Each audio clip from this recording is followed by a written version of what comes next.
year is 1917, and Representative Oscar Callaway enters a disturbing statement into the U.S. Congressional Record. The statement reveals why J.P. Morgan interests hired 12 high-ranking news managers. The 12 were asked to determine the most influential newspapers in America. They were to figure out how many news organizations it would take to control generally the policy of the daily press of the United States. The 12 found it was only necessary to purchase the control of 25 of the greatest papers. An agreement was reached. The policy of the papers was bought, and an editor was placed at each paper to ensure that all published information was in keeping with the new policy.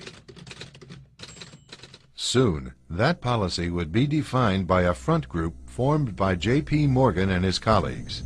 In fact, Morgan's personal attorney was founding president of the organization, the Council on Foreign Relations.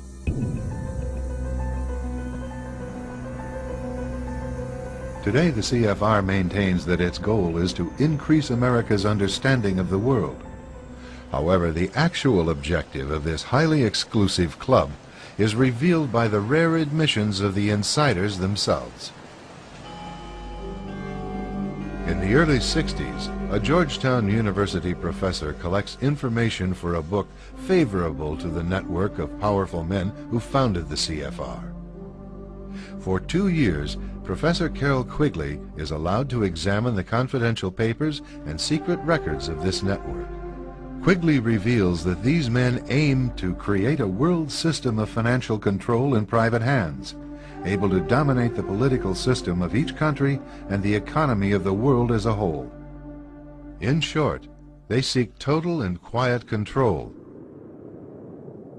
of the entire world. And the CFR is their most visible conduit for carrying out that agenda.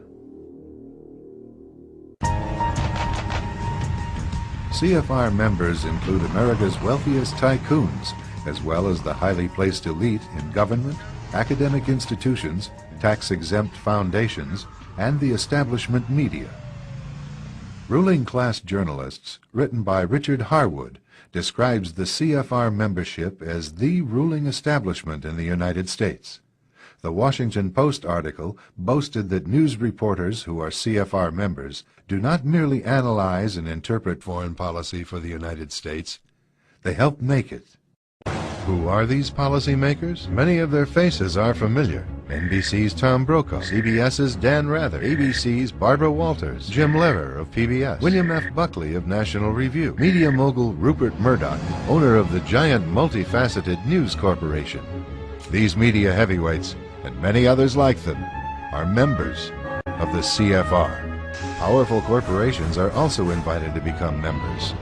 At the close of the 20th century, CFR influence presided over far-reaching consolidations of media control.